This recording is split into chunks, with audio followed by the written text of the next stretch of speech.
Em 1965, um homem entrou no cartório em São Luís do Maranhão e saiu com um nome diferente.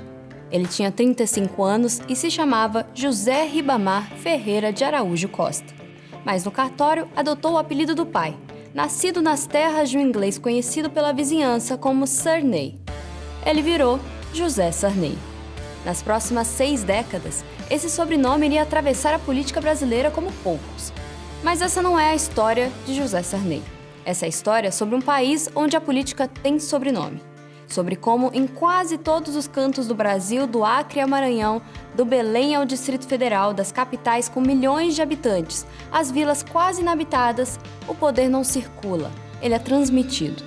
De pai para filho, de avô para neto, de marido para esposa, de clã para clã. Na próxima hora, nós vamos conhecer de perto quem são essas famílias. Vamos investigar como elas chegaram ao poder e como continuam no mesmo lugar. E vamos entender por que esse fenômeno não é uma anomalia. Essa é a nossa história. Essas são as famílias que governam o Brasil.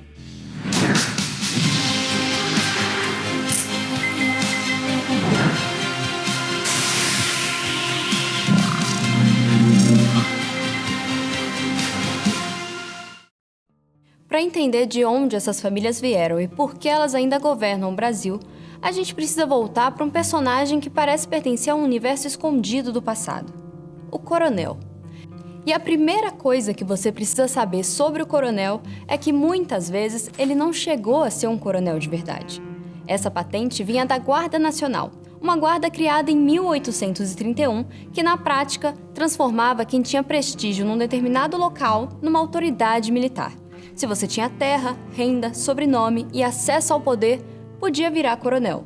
Às vezes por nomeação, às vezes por influência. A guarda foi perdendo importância até desaparecer nas primeiras décadas do século XX. O título não. Ele foi engolido pela cultura política do interior. Coronel deixou de ser patente para se transformar num cargo informal, sinônimo de quem manda. Esse fenômeno foi destrinchado com maestria nesse livro aqui: Coronelismo, Enxada e Voto, do jurista Vitor Nunes Leal, publicado em 1949. Quase 80 anos depois, esse ainda é o livro que melhor explica porque algumas famílias governam pedaços do Brasil há gerações. E a tese central dele é até contraintuitiva. A gente imagina o coronel como um homem muito poderoso, o senhor da fazenda, da vida e da morte. Leal mostra o contrário. Nas palavras dele, o coronelismo não nasce da força do coronel, nasce da fraqueza dele. No final do século XIX, o Brasil tinha acabado de se livrar da escravidão. A economia agrária estava em crise. As cidades cresciam, os imigrantes chegavam. A terra rendia menos. O patriarca do interior já não era o senhor absoluto que tinha sido tempos atrás, durante o período escravista. Do outro lado, havia uma república recém-nascida, que no papel prometia tudo: eleição, constituição, federalismo, governo representativo. Mas na prática, mal atravessava a porteira de muitos municípios. Faltava estrada, policiamento, burocracia, justiça. Dessa fraqueza nasceu um pacto. Em primeiro lugar, o coronel oferecia ao Estado uma coisa que o Estado não conseguia produzir sozinho: uma aparência democrática. E aqui um parênteses importante: nesse momento, votar não era como a gente entende hoje. O voto não era secreto, ele era aberto, vigiado na frente de todo mundo. A mesa eleitoral era controlada por gente ligada ao coronel. A ata era escrita por gente ligada ao coronel. E muitas vezes o resultado nem precisava sair da urna. Saía direto da pena. Era como se chamava na época, com uma honestidade quase poética, de eleição a bico de pena. No fim, muitas vezes, a urna não passava de um enfeite. Esse pacto tinha uma escada. Em primeiro lugar, o eleitor dependia do coronel. O coronel, por sua vez, entregava votos ao governador. E o governador entregava deputados ao presidente. O presidente deixava o governador mandar no estado.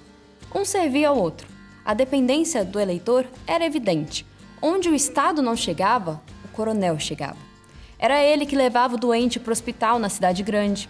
Era ele que pagava o remédio, que botava comida na mesa em um ano de seca, que arrumava o caixão na hora da morte, que falava com o delegado quando alguma confusão acontecia, que emprestava dinheiro sem juros e sem documento. O voto, em parte, era pago. Era uma contrapartida de uma vida inteira de favores. E o que o coronel recebia em troca disso tudo? Recebia o Estado. Recebia o cargo de delegado para o sobrinho, o cargo público para o genro, a verba da estrada, a licença do comércio. Ganhava o apoio da polícia, da justiça, do cartório. Em 1930, esse modelo começa a ruir. Vargas virou presidente e, em 1932, criou a Justiça Eleitoral. O voto ficou secreto. A máquina do coronelismo quebrou, mas a lógica não morreu, ela só trocou de roupa. O coronel sai do cavalo e entra no avião. A fazenda vira uma holding, o jagunço vira assessor parlamentar, o delegado vira diretor de estatal, o curral vira base eleitoral.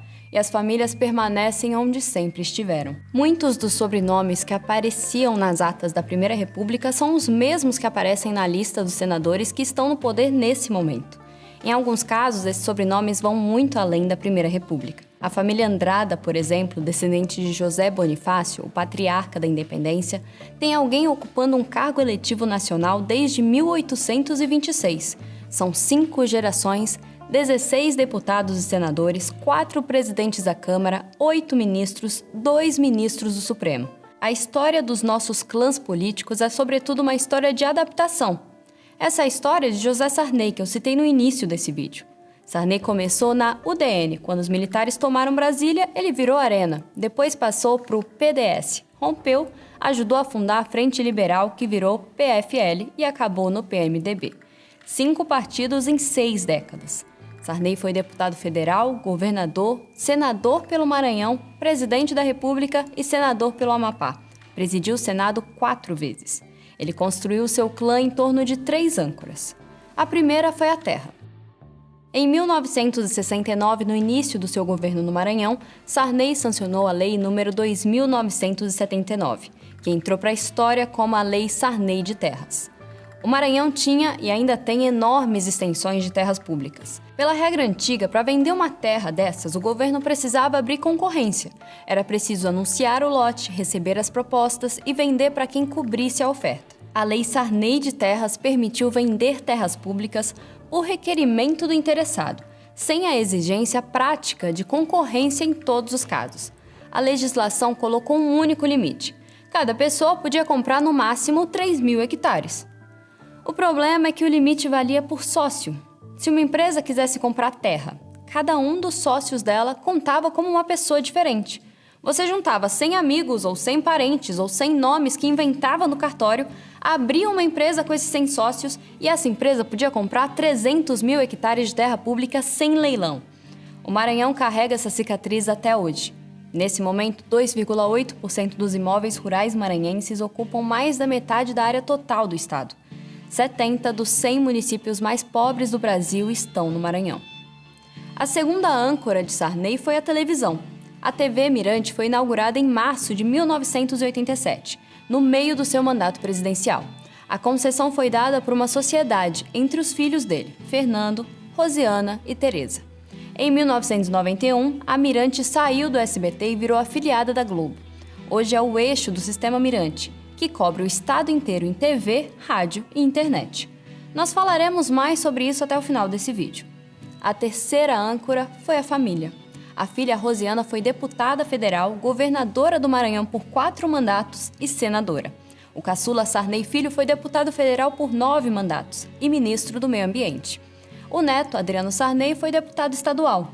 O genro, Jorge Murad, marido de Rosiana, foi secretário de planejamento da gestão dela. Fernando Sarney, o filho do meio, nunca disputou eleição, mas comanda o Grupo Mirante. Foi membro do Comitê Executivo da FIFA e, em maio do ano passado, chegou a ser nomeado presidente interino da CBF. Quase todas essas pessoas foram alvo em algum momento de denúncias, investigações ou escândalos. E nenhum desses problemas com a justiça impediu o Sarney de receberem inúmeras homenagens por todo o Maranhão. Por exemplo, essa aqui é uma cidade chamada Presidente Sarney. Quem nasce aqui é sarneiense. 17.000 pessoas vivem nesse lugar, que tem um IDH no mesmo patamar do Haiti. Em 2016, ela foi classificada como a pior cidade do Brasil no Índice de Bem-Estar Urbano, calculado pelo Observatório das Metrópoles da Universidade Federal do Rio de Janeiro. Ter uma cidade inteira em homenagem a você parece exagerado, mas é aqui, em São Luís, na capital do estado, que as coisas passam de todos os limites. Aqui tem a Avenida José Sarney, tem Rua José Sarney, em mais 9 bairros. Tem Travessa José Sarney, tem Praça José Sarney, tem a Ponte Governador José Sarney sobre o Rio Anil, inaugurada em 1970 pelo próprio Sarney quando era governador. E não para nele. Há também o Tribunal de Contas Palácio Rosiana Sarney, a Rua Rosiana Sarney, a Travessa Rosiana Sarney, a Vila Rosiana Sarney, um bairro inteiro, a Escola Estadual Rosiana Sarney Murad, a Unidade Integrada Rosiana Sarney Murad, tem Avenida Sarney Filho, Rua Sarney Filho, Vila Sarney Filho, tem Maternidade Marli Sarney, em homenagem à esposa de Sarney, Rua Marli Sarney, Travessa Marli Sarney, Praça Marli Sarney. Tem também o Fórum Desembargador Sarney Costa, em homenagem ao pai do Sarney, e a rodoviária Quiola Sarney, em homenagem à mãe dele. O domínio é tão avassalador que, em Bom Jardim, no interior do estado, existiu por anos uma escola pública batizada com o nome de uma neta de José Sarney. Fernanda Sarney tinha só 6 anos de idade quando virou o nome de escola. São mais de 100 escolas públicas espalhadas pelo Maranhão batizadas com algum Sarney, numa rede de ensino que figura entre as piores do país. Esse é um tipo bem particular de poder. Para essas famílias não basta governar o Estado, é preciso renomear o Estado.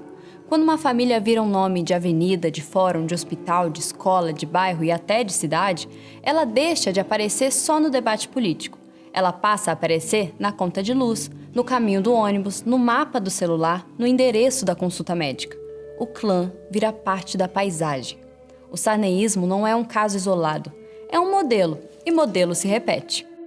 Vamos descer o mapa e sair do Maranhão, descer pela costa do Nordeste até esse estado aqui, bem pequeno, entre Pernambuco e Sergipe, com pouco mais de 3 milhões de habitantes.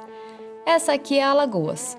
Alagoas é um dos menores estados do Brasil. Esse lugar é quase um laboratório para entender como funciona a natureza do clã político brasileiro. Porque numa área de pouco mais de 100 quilômetros, entre a capital Maceió, uma cidade do interior chamada Murici, uma cidadezinha menor ainda chamada Junqueiro, e essa aqui no litoral chamada Barra de São Miguel, cabem 3 clãs que influenciam o país inteiro. Desse pequeno pedaço de terra, em pouco mais de 2 décadas, saíram 3 figuras centrais da nova república. Um presidente da república, um senador que presidiu o Senado 4 vezes e um deputado que presidiu a Câmara em 2 governos opostos. Collor, Calheiros e Lira. 3 famílias em 3 bases territoriais. E uma história que começa com um tiro. No dia 4 de dezembro de 1963, no plenário do Senado, Arnon de Mello, senador por Alagoas, sacou uma arma e disparou contra o seu grande desafeto político, o outro senador do estado, Silvestre Péricles. E errou. Mas não errou por pouca coisa. A bala foi parar num outro homem que estava perto, um suplente do Acre chamado José Cairala, que morreu horas depois do tiro. Arnon foi absolvido. A tese que prevaleceu no julgamento foi a de crime acidental. É o único caso da história do Congresso brasileiro em que um senador matou outro homem dentro do próprio plenário e saiu sem ser preso. 26 anos depois desse tiro, no ano de 1989, o filho de Arnon, um homem chamado Fernando Collor de Mello, foi eleito presidente da República. O primeiro presidente civil eleito por voto direto em décadas. Também o primeiro presidente a sofrer um impeachment na nova república. Além do pai, o avô materno de Collor, Lindolfo Collor, já havia sido deputado federal e ministro do Trabalho de Getúlio Vargas. Com a vitória em 1989, a linhagem atingiu o seu ápice. Mas com o impeachment, a força eleitoral da família desabou. Collor nunca mais foi o mesmo.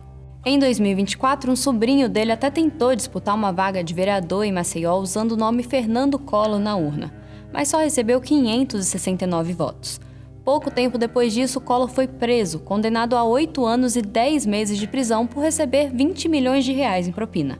Para piorar, em setembro do ano passado, depois de quase 5 décadas no ar como afiliada da Globo, a TV Gazeta, a emissora que o pai de Collor construiu, perdeu o sinal da rede. A Globo rompeu com a família e passou a transmitir a sua programação no estado por outra emissora. O império ruiu. Mas Collor não é o único sobrenome poderoso de Alagoas. O segundo clã vem do interior, de Murici. O patriarca aqui é Renan Calheiros. senador há mais de 30 anos. Renan está há mais tempo no cargo do que qualquer outro senador em atividade no Brasil. Antes do Senado, ele foi líder do governo Collor na Câmara e ministro da Justiça do governo FHC. Também presidiu o Senado 4 vezes. O filho dele, Renan Filho, foi prefeito de Murici, depois governador de Alagoas por 2 mandatos, e então ministro dos Transportes do governo Lula. O irmão de Renan, Olavo Calheiros, é deputado federal por Alagoas. O outro irmão, Renildo, ocupou essa mesma posição por Pernambuco. A família está nesse momento ao mesmo tempo no Senado, na Câmara, no Ministério e no governo estadual, não em décadas diferentes. Hoje, o terceiro clã de Alagoas vem da cidade de Junqueiro, no Agreste, terra natal do patriarca Benedito de Lira. Mas a base recente da família é em Barra de São Miguel, um balneário pequeno, turístico, um pouco mais de 8.000 habitantes. Hoje, quem manda nesse lugar é Arthur Lira, filho de Benedito de Lira. Arthur presidiu a Câmara dos Deputados em Brasília de 2021 até o ano passado. No Congresso, Lira articulou parte do que ficou conhecido como orçamento secreto e depois do sistema das chamadas emendas PIX, mecanismos que permitiram aos deputados destinar bilhões de reais em verbas sem muita transparência. Até 2022, Barra de São Miguel havia recebido quase 13 milhões de reais em emendas do orçamento secreto, cerca de R$ 1.500 por habitante em 3 anos. Desse total, mais de 8 milhões foram assinados pelo próprio Arthur Lira. A média nacional em municípios desse tamanho é de R$ 42 por habitante. Agora vamos sair de Alagoas, atravessar Pernambuco e analisar esse estado aqui, a Paraíba. Aqui o mapa mostra 2 variações do mesmo fenômeno lado a lado. Primeiro com a figura do coronel, da honra, do sangue, da rivalidade familiar. Depois a do clã moderno, com prefeitura, emenda, obra federal, poder legislativo. A primeira cena dessa história acontece no restaurante Gulliver, no bairro de Tambaú, na orla de João Pessoa. Quando o governador da Paraíba, um homem chamado Ronaldo Cunha Lima, entrou nesse estabelecimento num dia quente de primavera de 1993, encontrou sentado jantando o ex-governador do estado, Tarcísio Buriti. Os dois eram inimigos políticos. E dias antes, Buriti havia acusado publicamente o filho do governador, um deputado chamado Cássio Cunha Lima, de desviar verbas do combate à seca. Ronaldo sacou um revólver e disparou 3 vezes contra ele. Buriti sobreviveu após dias em coma.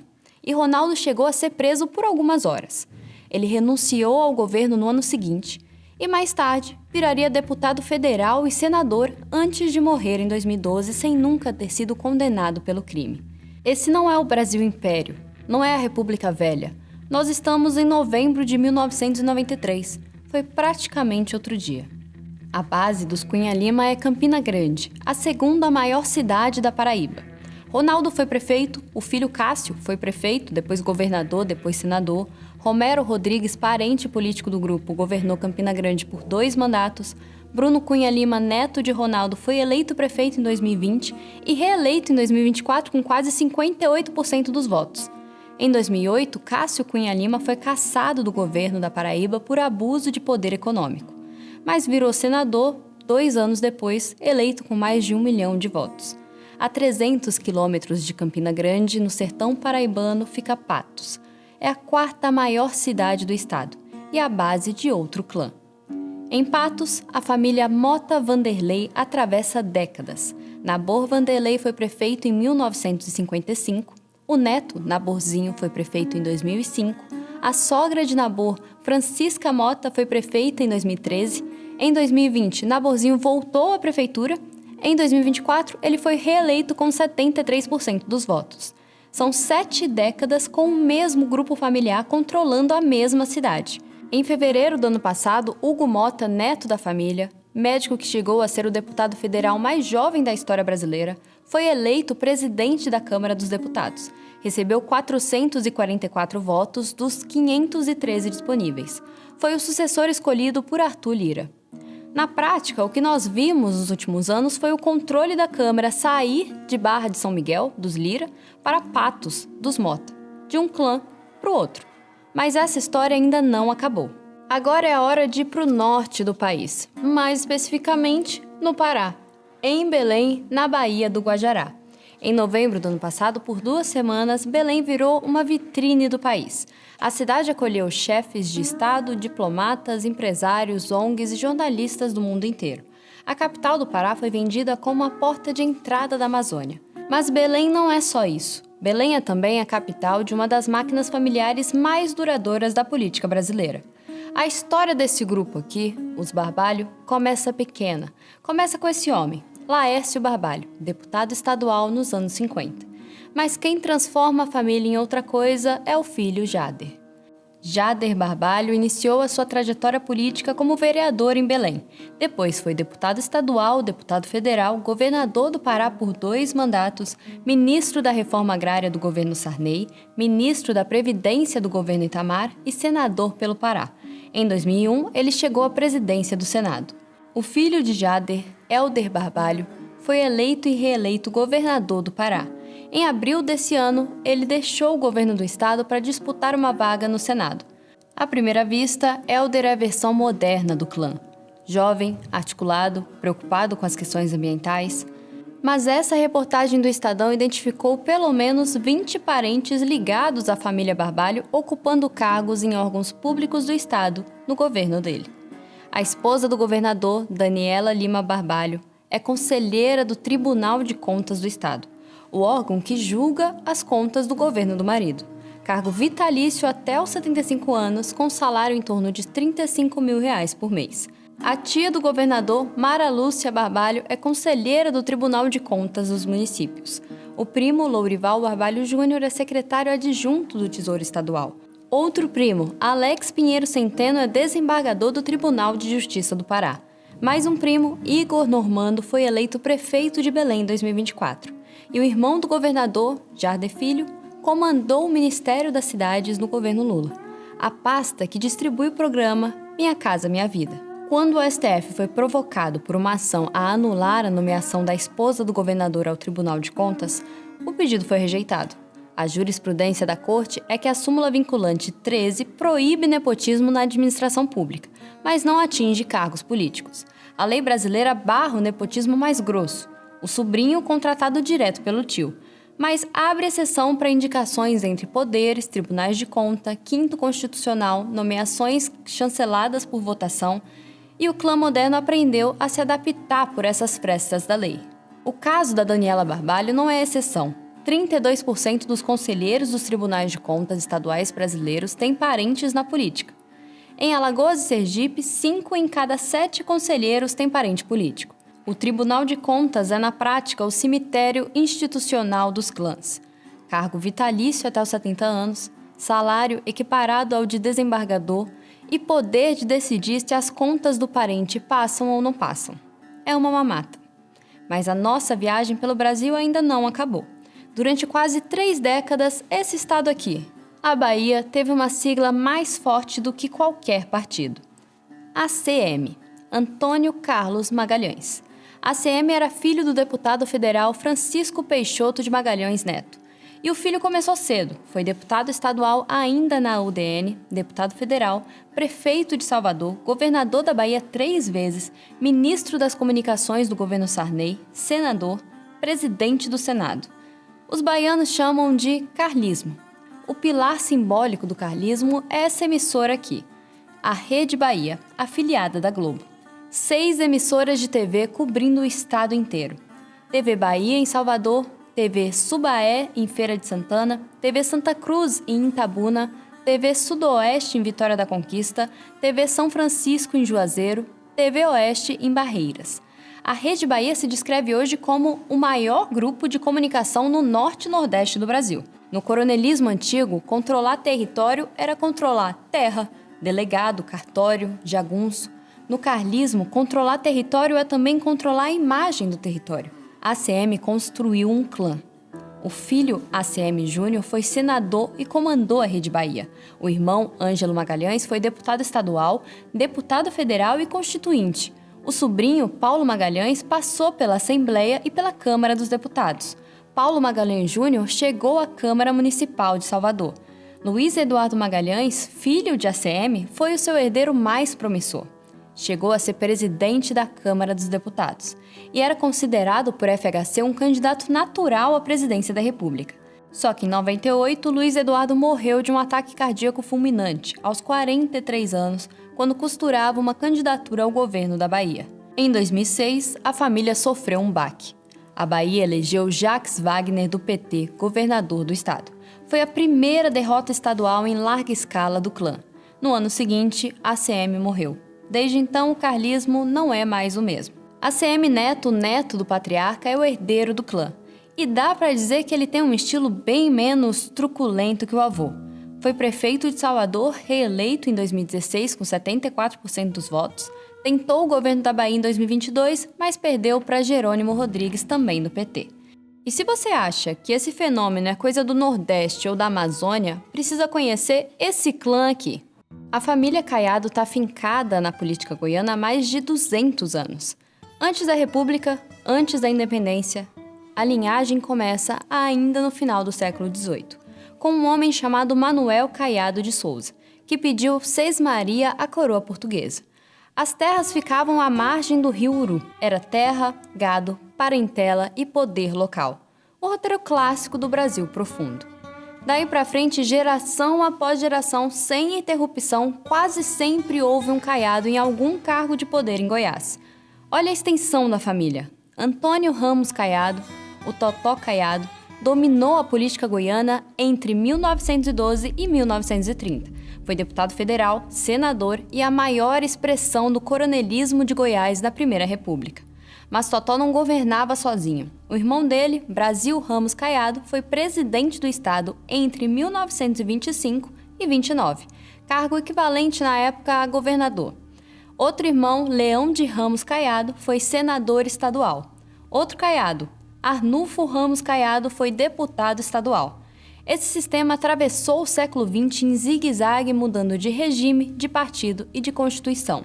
Veio a República Velha, os Caiados estavam lá. Veio o Estado Novo, os Caiados seguiram. Veio a redemocratização de 1945, os Caiados ocupavam o mesmo lugar. Veio a ditadura militar e, na ditadura, Leonino de Ramos Caiado, sobrinho de Totó, governou Goiás. Nesse tempo todo, os Caiados não estavam apenas pedindo voto, eles também estavam controlando a terra. São centenas de milhares de hectares acumulados ao longo de gerações. Fazendas espalhadas por dezenas de municípios de Goiás. Rebanho de gado de elite, comércio, pecuária, reservas de capital rural. Quando chega a nova república e o Brasil passa a discutir uma reforma agrária, é em Goiás que aparece a resposta organizada dos fazendeiros, com os Caiado. Em 1985, com a redemocratização e o avanço do MST, nasceu a União Democrática Ruralista, a UDR. E nasceu como uma entidade de produtores rurais. Comprava gado em leilão para financiar campanhas, articulava bancadas no Congresso, politizava o campo brasileiro. O presidente da UDR, entre 1986 e 1989, era um neto de Totó Caiado, um médico ortopedista formado em Brasília, herdeiro direto da linhagem, Ronaldo Caiado. Em 89, com a UDR no auge, Ronaldo se candidatou à presidência da República. Esses grupos se uniram e montaram o PT. Tudo bem, foram unânimes, foram uniformes na crítica, contundentes.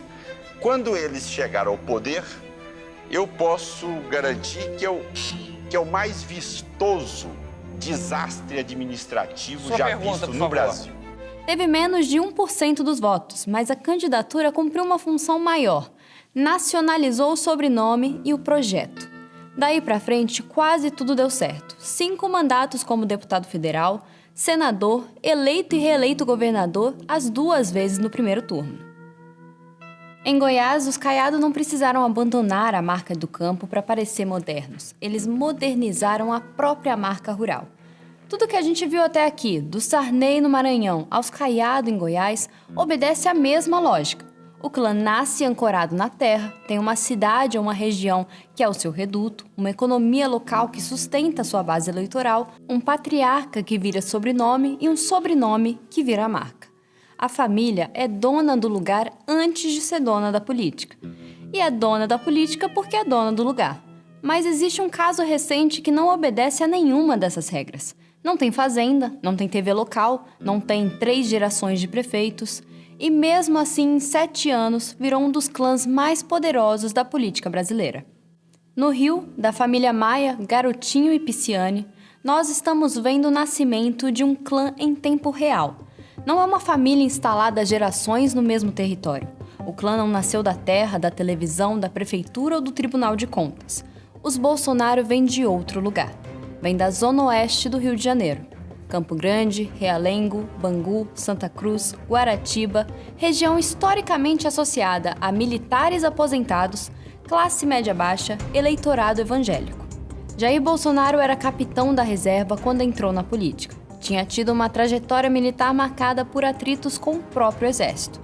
Em 86, foi preso disciplinarmente após publicar um artigo na Veja reclamando de baixos salários da tropa. No ano seguinte, foi acusado de planejar explodir bombas em quartéis em protesto. Foi absolvido pelo Superior Tribunal Militar em 88 e foi para a reserva. No ano seguinte, foi eleito vereador do Rio. Em 1990, deputado federal. E aí ficou por 7 mandatos consecutivos. Durante quase 3 décadas, Jair foi um deputado de baixo clero da Câmara, até 2018, quando virou presidente da República. Os filhos seguiram seus passos. Flávio Bolsonaro, 01, começou como deputado estadual no Rio e chegou ao Senado. Carlos Bolsonaro, 02, virou vereador do Rio. Eduardo Bolsonaro, 03, foi para outro estado. Virou deputado federal por São Paulo. Chegou a ser o deputado mais votado do país. Jair Renan, 04, foi eleito vereador de Balneário Camboriú. Disputou o cargo usando como nome de urna Jair Bolsonaro, o nome do pai. E a expansão familiar não para nos filhos. Rogéria Bolsonaro, a primeira esposa de Jair, foi vereadora do Rio por 2 mandatos. Ana Cristina Vale, a segunda esposa, tentou carreira política no Distrito Federal. O mesmo fez Renato Bolsonaro, irmão de Jair, no circuito eleitoral em São Paulo. Comparado com tudo o que falamos até agora, o caso Bolsonaro tem uma estrutura totalmente diferente. O ativo do clã é a ideologia. Os Bolsonaro governam porque carregam um conjunto de ideias que mobiliza o eleitor. A família não tem uma cidade como reduto, tem uma faixa do eleitorado brasileiro espalhada por todos os estados. Se o clã tradicional é vertical, preso num pedaço de geografia transmitido pelas gerações, o clã Bolsonaro é horizontal. Ele se espalha e se reorganiza onde aparece uma oportunidade. Não precisa de fazenda, nem de TV, nem de prefeitura no interior. Precisa de pauta. Por isso o sobrenome viajou. Eduardo foi para São Paulo, Jair Renan foi para Santa Catarina junto com Carlos. Em outros tempos, isso seria impensável. Um Calheiros não vira deputado por Pernambuco. Um Caiado não vira governador do Acre. Mas o clã ideológico não tem geografia. E é exatamente por isso que a família Bolsonaro é o caso mais difícil de prever. Porque ideologia se mantém ou se evapora muito mais rápido do que terra, do que TV e do que Tribunal de Contas. A geografia dos clãs políticos é, na larga medida, a geografia do Brasil. As mesmas famílias que ajudaram a construir o Brasil profundo, as estradas, as escolas, os hospitais, os portos, os polos industriais, as redes de comunicação, construíram em paralelo redes pessoais de poder que limitam até hoje a renovação política do país.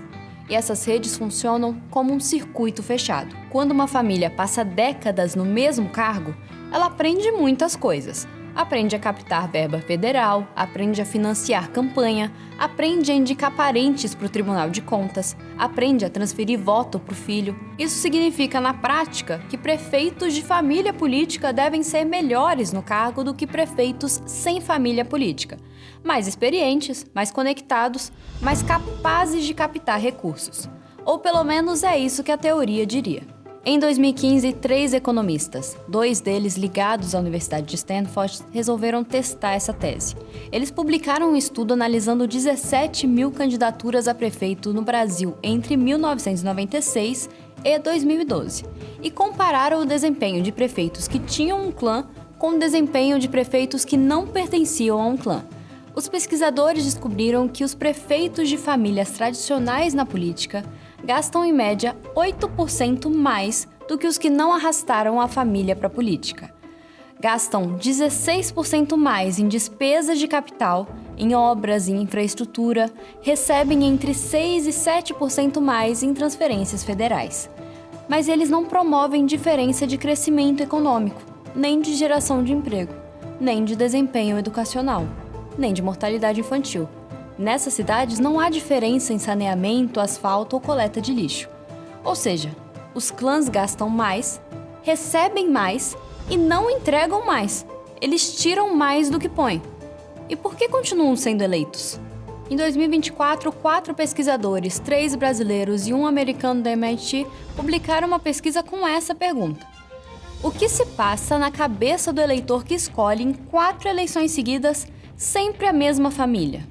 Os pesquisadores entrevistaram milhares de pessoas em 90 municípios pequenos de 7 estados do Nordeste e cruzaram esses dados com o cadastro eleitoral de uma década e meia. Em 2020, no Nordeste, 42% dos candidatos a prefeito tinham o mesmo sobrenome de algum candidato do passado. Em quase 30% dos municípios da região, a mesma família competiu em pelo menos 4 eleições seguidas. A conclusão dos pesquisadores foi a de que, no Brasil rural, o clã político é como um partido político informal. Tem uma base de eleitores leais, uma marca fácil de reconhecer e costuma competir com os mesmos rivais. A pesquisa chegou à conclusão que o eleitor que vota num Lira em Barra de São Miguel muitas vezes não vota porque calcula qual é a melhor opção para a cidade. Vota porque é um Lira. Aquele sobrenome é como se fosse o time dele nessa competição.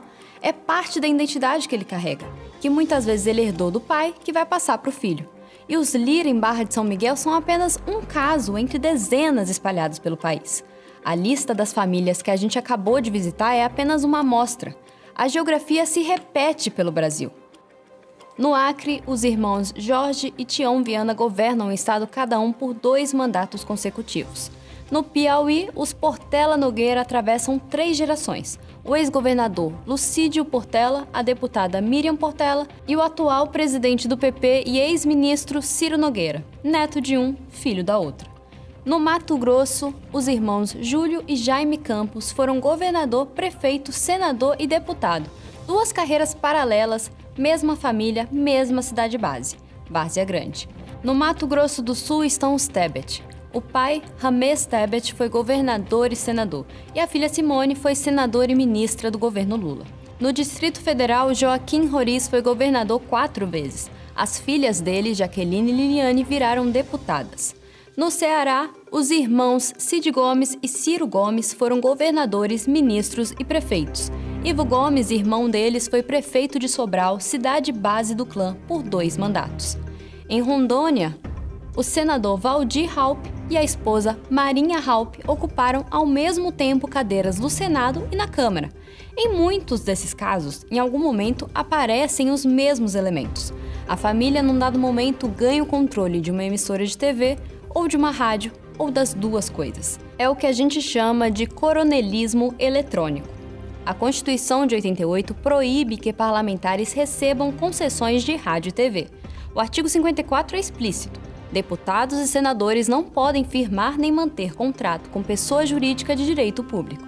E concessão de rádio e TV é exatamente isso. Um contrato com o Estado por prazo determinado para explorar um pedaço do espectro radioelétrico, que é juridicamente um bem público. Mas a regra tem uma brecha: a possibilidade da concessão não ficar em nome do parlamentar, ficar em nome da esposa, do filho, do pai, do irmão, de uma sociedade familiar com 5 sobrenomes diferentes. Em alguns casos, de ficar em nome de um aliado político, um nome de fachada juridicamente independente. O Brasil, na prática, decidiu que tudo isso é legal. Foi durante o governo Sarney que o nosso país viveu o que ficou conhecido como a farra das concessões.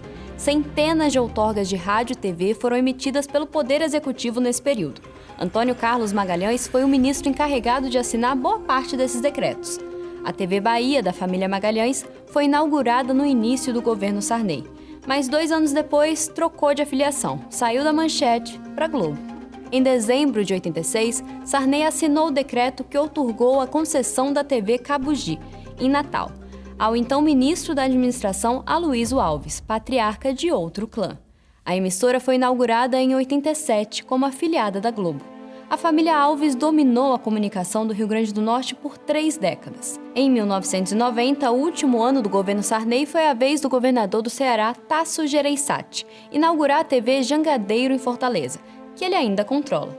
Em muitos estados, a concessão da TV é só vitrine. Embaixo dela há um andar mais discreto, o das rádios comunitárias.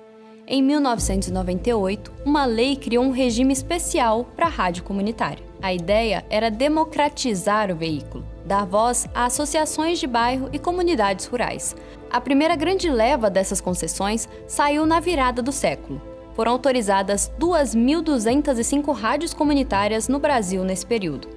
Dois pesquisadores, Vinícius Lima e Cristiano Aguiar Lopes, cruzaram a lista dessas rádios com cadastros eleitorais e descobriram que mais da metade delas tinham algum vínculo político-partidário identificável.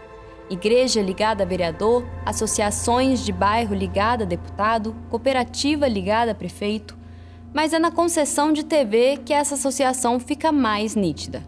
Por exemplo, há gerações o Rio Grande do Norte é governado por 3 famílias: os Maia, os Alves e os Rosado. Os Maia detêm a TV Tropical, em Natal, afiliada da Record. O sócio principal da emissora é José Agripino Maia, ex-governador e ex-senador por 3 mandatos. O outro sócio é o filho dele, Felipe Maia, ex-deputado federal. Em torno da TV Tropical, a família estruturou, ao longo dos anos, uma rede de rádios espalhadas pelo interior. Os Rosado mantêm a TV Mossoró. O clã é antigo. Jesuíte Rosado foi prefeito de Mossoró 3 vezes. Rosalba Ciarline Rosado foi governadora do Rio Grande do Norte. Sandra Rosado e Larissa Rosado são ex-deputadas. Os Alves eram donos da Rádio Cabugi, em Natal, da Rádio Difusora, em Mossoró, e do jornal Tribuna do Norte. Como eu disse antes, a TV Cabugi foi outorgada ao então ministro Aloysio Alves no governo Sarney. Mas em 2017, com o clã mergulhado em problemas financeiros e judiciais, quando Henrique Eduardo Alves, filho de Aloysio, foi denunciado na Lava Jato, todo o sistema foi vendido. Em Pernambuco, na cidade de Caruaru, está a TV Asa Branca. A concessão foi outorgada em 89 ao então deputado federal Inocêncio Oliveira, ex-líder do governo no Congresso. A emissora entrou no ar em 1991 como afiliada da Globo. A família continua no controle até hoje. Também em 91, outra emissora entrou no ar em Pernambuco, a TV Grande Rio, em Petrolina dos Coelho. Os Coelhos são uma das famílias políticas mais antigas do Nordeste. Dominam Petrolina há mais de 100 anos. Nilo Coelho foi governador de Pernambuco e presidente do Senado durante a ditadura militar. O filho dele, Fernando Bezerra Coelho, foi senador e ministro. O neto, Fernando Filho, foi ministro das Comunicações no governo Temer, justamente a pasta que distribui concessões de rádio e TV. O outro neto, Miguel Coelho, foi prefeito de Petrolina. A concessão da TV Grande Rio foi outorgada em 1990 pelo então ministro das Comunicações, Antônio Carlos Magalhães, ao deputado estadual Geraldo Coelho, irmão de Nilo. Hoje, a emissora é controlada por Patrícia Coelho, filha do também ex-deputado Oswaldo Coelho. No Maranhão, além do sistema Mirante do Sarney, a afiliada da Record também está ligada a uma família política. A TV Cidade pertence ao ex-senador Roberto Rocha, do PSB, filho do ex-governador Luiz Rocha. O irmão dele, Luiz Rocha Filho, foi prefeito de Balsas e morreu em 2023. No estado também opera o sistema Difusora. A TV Difusora foi a primeira emissora do Maranhão, fundada em 1963 pelos irmãos Bacelar, uma família política tradicional do estado. Em 1987, ela foi vendida ao governador Epitácio Cafeteira, mas quando Cafeteira foi para o Senado, em 1990, ele repassou a empresa para a família do governador eleito, Edson Lobão. Sob o comando dos Lobão, a Difusora migrou da Globo para o SBT em 1991 e construiu uma rede de 79 retransmissoras espalhadas pelo Maranhão. Em 2017, o Ministério Público Federal entrou com uma ação pedindo a cassação das concessões da Difusora, com base no artigo 54. Naquele momento, o filho do senador Edson Lobão, Edinho Lobão, controlava 984 das 985 cotas da rádio e TV Difusora. A cota restante estava com a esposa dele. Em 2016, Edinho arrendou a rede para outro senador maranhense, o Everton Rocha, do PDT. E algum tempo depois, vendeu de vez. O comprador foi um advogado chamado Willer Tomás de Souza, compadre de Everton. Hoje, o controle formal da emissora aparece em nome da irmã de Willer, Cristine Tomás, e de uma empresa chamada Difusora Comunicação S.A. Em 2023, o Estadão publicou uma reportagem mostrando que o ministro das Comunicações de Lula, o deputado Juscelino Filho, do União Brasil, do Maranhão, havia assinado, num único ano, 31 autorizações de retransmissoras de TV para uma única emissora, a TV Difusora. Nenhuma outra emissora do país teve tantos pedidos do mesmo tipo atendidos naquele ano. Enquanto 9.650 pedidos de retransmissão tramitavam no Ministério das Comunicações, os pedidos da difusora foram aprovados em prazo de 5 a 8 meses. O diretor do departamento que aprovou esses pedidos foi nomeado em fevereiro daquele ano. O seu nome é Antônio Malva Neto, e ele é ex-sócio de Willer Tomás no escritório de advocacia e ex-assessor parlamentar do senador Everton Rocha no Senado. Em setembro de 2023, Malva Neto despachou o pedido de rede nacional do Grupo Difusora apenas 31 minutos depois do pedido chegar ao gabinete dele. Mas a lista de empresários do ramo da televisão envolvidos com a política não acaba no Maranhão. Em Alagoas, os calheiros também construíram um sistema de comunicação, mas essa história é diferente. Em 1998, Renan Calheiros era senador e se preparava para disputar o governo do estado. O principal adversário dele, Fernando Collor, detinha o grupo Arnon de Mello, com a TV Gazeta, afiliada da Globo, e diversas rádios em Alagoas. Renan decidiu montar o próprio sistema. Em sociedade com o usineiro e deputado federal João Lira, criou uma empresa chamada JR Radiodifusão. J de João, R de Renan. Mas os donos formais não eram nem João nem Renan. Eram dois laranjas, um funcionário do gabinete de Renan do Senado e um corretor de imóveis, amigo de João. Em 2007, no auge de uma crise no Senado, a revista Veja publicou uma reportagem mostrando que Renan tinha pagado quase R$1,5 milhão em dinheiro vivo para entrar na sociedade. A reportagem mostrou que a operação foi feita à margem do imposto de renda, da Justiça Eleitoral e do Congresso. Naquele mesmo ano, o Congresso, presidido pelo próprio Renan, aprovou 4 novas outorgas de rádio em Alagoas, todas para a JR Radiodifusão. 2 anos antes, Renan e João Lira haviam rompido. Na partilha, Renan ficou com as rádios e o filho dele, José Renan Calheiros Filho, o Renan Filho, foi inserido formalmente como sócio. Hoje o sistema é controlado oficialmente por Renan Filho, atual senador, ex-governador de Alagoas, e pela esposa dele, Renata Calheiros. Entre 2020 e 2021, quando o Renan Filho era governador, as rádios da família receberam mais de R$1 milhão em verbas de propaganda do governo do estado. Goiás teve, durante décadas, o equivalente goiano dos Magalhães na Bahia, o grupo Jaime Câmara. A rede é em Anhanguera, com 11 emissoras de TV, afiliadas da Globo, cobrindo Goiás e Tocantins. Foi criada por Jaime Câmara em 1963. Jaime foi prefeito de Goiânia e deputado federal. A concessão da TV Anhanguera de Anápolis foi outorgada por Geisel ao senador Benedito Vicente Ferreira. Mas Benedito passou a outorga para Jaime ainda na ditadura. Nesse momento, a terceira geração do clã segue à frente do grupo. No Paraná está a Rede Massa, e a história dessa empresa começa em 1990, quando o apresentador Ratinho foi eleito deputado federal pelo PRN, partido que tinha acabado de eleger Fernando Collor presidente. Em 2008, o Ratinho comprou de um ex-governador do Paraná, Paulo Pimentel, o pacote de 4 emissoras afiliadas do SBT, a TV Iguaçu, a TV Cidade, a TV Tibagi e a TV Naipe, por R$70 milhões, em sociedade com o próprio SBT. Ratinho ficou com 60% do controle. A Rede Massa cobre hoje os 399 municípios do Paraná. A Massa FM é uma das maiores redes de rádio do país, com afiliadas em 10 estados. Nos últimos 2 ciclos eleitorais, o filho do dono da emissora, o Ratinho Júnior, foi eleito e reeleito governador do Paraná. No Ceará, a TV Jangadeiro do Sistema Jangadeiro é controlada diretamente pelo ex-governador e ex-senador Tasso Gereissati. Mas Tasso é casado desde os anos 70 com Renata Queiroz Gereissati, uma das herdeiras do industrial Edson Queiroz. Edson Queiroz era dono do Sistema Verdes Mares, afiliada da Globo no Ceará. Ele morreu em 82, quando a esposa Yolanda assumiu o grupo. Em 2016, com a morte de Yolanda, o controle passou para os 6 filhos, entre eles Renata, esposo de Tasso. Tasso, portanto, controla diretamente o Sistema Jangadeiro, afiliada do SBT, e pelo casamento também pertence à família que controla a afiliada da Globo no Ceará. Em Rondônia, a maior parte das emissoras de rádio do estado também pertencem a membros da classe política. O senador Assir Gurgatti é dono da editora Diário da Amazônia, jornal, rádio e TV. O ex-governador e ex-senador Ivo Cassol é dono de uma emissora de rádio. O ex-senador Odaci Soares tem a empresa de radiodifusão Guaporé. O já falecido ex-deputado federal Antônio Morimoto conseguiu 3 concessões em 3 cidades estratégicas: Porto Velho, Ji-Paraná e Vilhena. O ex-vice-governador Assis Canuto é sócio da empresa de radiodifusão Nova Fronteira. No Pará, os barbalhos estão no controle da Rede Brasil Amazônia. A RBA não foi fundada pela família. Em dezembro de 88, ela foi inaugurada pelo empresário Jair Bernardino. Mas 8 meses depois da inauguração, Bernardino morreu num acidente aéreo na Baía de Guajará, perto de Belém. Os herdeiros decidiram vender a empresa. Em 1990, no mesmo ano em que foi eleito governador do Pará, Jader Barbalho comprou a Rede Brasil Amazônia.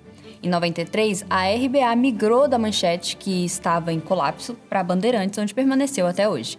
A rede cresceu desde então e hoje cobre 80% do território paraense, com 42 retransmissoras. Em paralelo, Jader e a esposa Elcione Barbalho, deputada federal há 7 mandatos, compraram a Rádio Clube do Pará, a primeira emissora de rádio do Pará e da região norte. Junto com ela vieram o Sistema Clube do Pará de Comunicação, a Cajarás FM e a Belém Radiodifusão. Em 2016, o Ministério Público Federal entrou com 5 ações pedindo a cassação de todas essas concessões, com base no artigo 54. No ano seguinte, Jader e Elcione transferiram as suas cotas para os filhos. Jader passou as suas para a filha Giovana, Elcione passou as suas para o filho Jader Filho e Helder Barbalho, o atual governador do Pará. Os Alcolumbre, no Amapá, controlam praticamente toda a TV aberta do estado. A família é dona de 3 emissoras de TV em Macapá: a TV Amazônia, retransmissora da Bandeirantes, a TV Macapá, retransmissora do SBT, e a TV Equinócio, antiga TV Marco Zero, retransmissora da Record. Há ainda outras 2 rádios na capital, a 99 FM e a Jovem Pan News. No estado inteiro, das 4 afiliadas das grandes redes de TV aberta, 3 são da família. A única exceção é a Rede Amazônica, afiliada da Globo. A peça mais notável dessa engenharia é a TV Amazônia. Segundo dados da Receita Federal, o único sócio cadastrado da empresa é Davi Alcolumbre, atual presidente do Senado. A empresa foi fundada em março de 1989, quando Davi tinha 11 anos. O irmão dele, Josiel, primeiro suplente de Davi no Senado, declarou, em 2020, R$30 mil em participação na TV. Mas no registro formal, Davi consta como único proprietário. Em 2019, o então deputado federal Davi Alcolumbre apresentou na Câmara um projeto de lei para rebatizar o Aeroporto Internacional de Macapá. O nome escolhido foi Alberto Alcolumbre, tio dele. O projeto foi aprovado. Hoje, quem aterrissa em Macapá pousa numa pista que carrega o sobrenome do dono da TV local. No Tocantins, estado criado em 1988, depois de um esforço de décadas do então deputado federal José Wilson Siqueira Campos, os Siqueira Campos também construíram um sistema de comunicação. Em 82, ainda no governo Figueiredo, Siqueira Campos recebeu uma concessão de rádio que leva o nome dele até hoje, a Rádio Siqueira Campos, em Colinas do Tocantins. Em 85, ganhou outra concessão em Porto Nacional.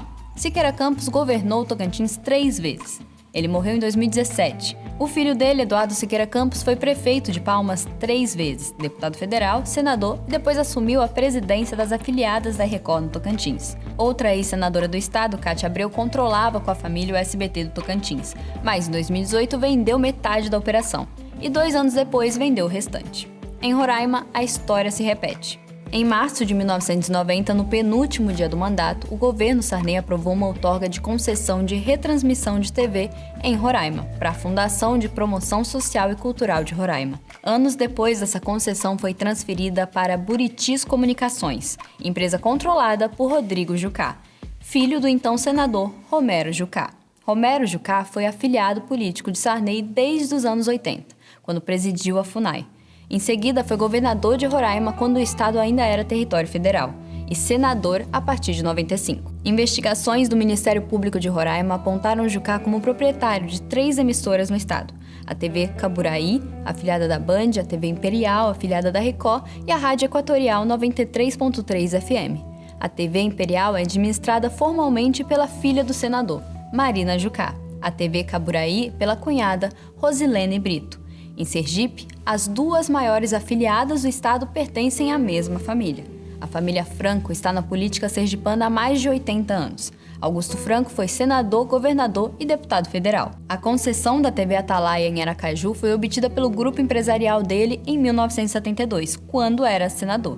A emissora entrou no ar em 1975, começou como afiliada da Tupi, passou pela Bandeirantes, pela SBT e desde 2006 é afiliada da Record. Hoje é controlada por Walter Franco, filho de Augusto, e pelo neto Augusto Franco Neto. A TV Sergipe, afiliada da Globo, tem uma origem diferente. Foi fundada em 1971 por um grupo de 10 sergipanos, mas em 81, Albano Franco, filho de Augusto, comprou a emissora. Hoje a TV Sergipe é controlada pela viúva e pela filha do irmão de Albano, César Franco. Tá tudo em família. Deu desânimo? Tudo o que a gente viu até aqui, os clãs, as concessões transferidas para os filhos, os tribunais de contas nas mãos das esposas, tudo isso poderia parecer aleatório. 27 estados, 27 histórias. Mas não dá para dizer que tudo isso é uma grande coincidência, porque essas coisas acontecem justamente no nosso país. Porque as mesmas 200 famílias atravessam 500 anos de história brasileira ocupando os mesmos lugares de poder.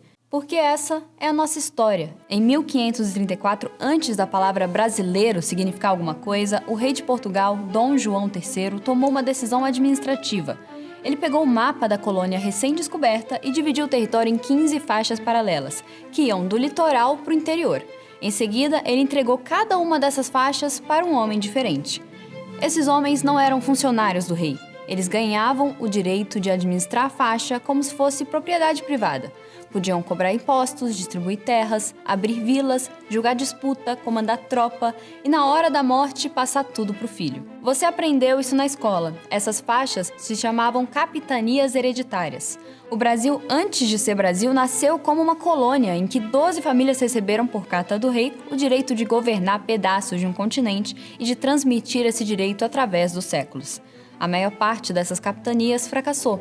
Algumas viraram a base do que hoje são estados inteiros. São Vicente virou São Paulo, Pernambuco virou Pernambuco, a Bahia de Todos os Santos virou Bahia. Mas a fórmula ficou: privatizar a função pública, transmiti-la por herança, misturar o cargo do Estado com o patrimônio da família, tratar pedaços de país como propriedade.